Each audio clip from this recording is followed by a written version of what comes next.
ብፁዕ ወቅዱስ አቡነ ማትያስ ቀዳማዊ ፓትርያርክ ርዕሰ ሊቃነ ጳጳሳት ዘኢትዮጵያ ሊቀ ጳጳስ ዘአክሱም ወዕጨጌ ዘመንበረ ተክለ ሃይማኖት በመምህር ዘለዓለም ወንድሙ ሕልፈት ሕይወት ያዘን መግለጫ ሰጡ። የቅዱስ ፓትርያርኩ ሙሉ መልእክት ነው። በልዩ ልዩ ጊዜያት እረፍት ዘመን የጌታቸውን ወገኖች ልንሸኝ እንችላለን። የአንዳንድ ሰዎች ሞት ግን ከልብ ቶሎ የማይወጣ ለዘመናትም በሕሊና መዝገብ ላይ የሚቆይ ነው።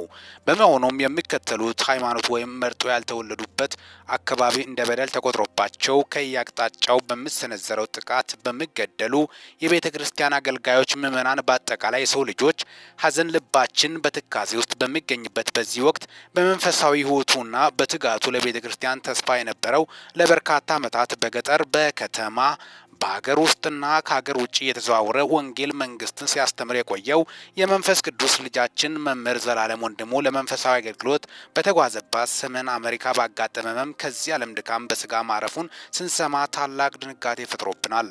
በእርግጥ መምህር ዘላለም ወንድሙ ስም ጥምቀቱ ወልደ ስምዓት በስጋ ከኛ ብለይም ያለ ዋጋ የተቀበለውን የእግዚአብሔር ቃል ለምዕመናን በማስተማር አደራውን በሚገባ ተወጥቷልና በሰማይ ወደሚጠብቀው ዘላለማዊ ስፍራ በክብር እንደሚገባ እናምናለን።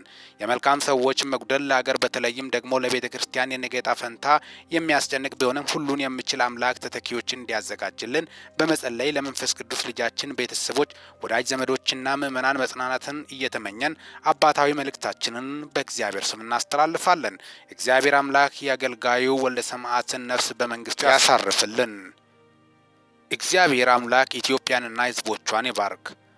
ወስብሐት ለእግዚአብሔር አሜን። አባ ማትያስ ቀዳማዊ ፓትርያርክ ርዕሰ ሊቃነ ጳጳሳት ዘኢትዮጵያ ሊቀ ጳጳስ ዘአክሱም ወዕጨጌ ዘመንበረ ተክለ ሃይማኖት የካቲት 30 ቀን 2018 ዓ.ም አዲስ አበባ ኢትዮጵያ ያስተላለፉት መልእክት ነው። ቻናላችንን ሰብስክራይብ በማድረግ ወቅታዊና አጫጭር መረጃ አግኙ። ሰላም ቆዩልኝ።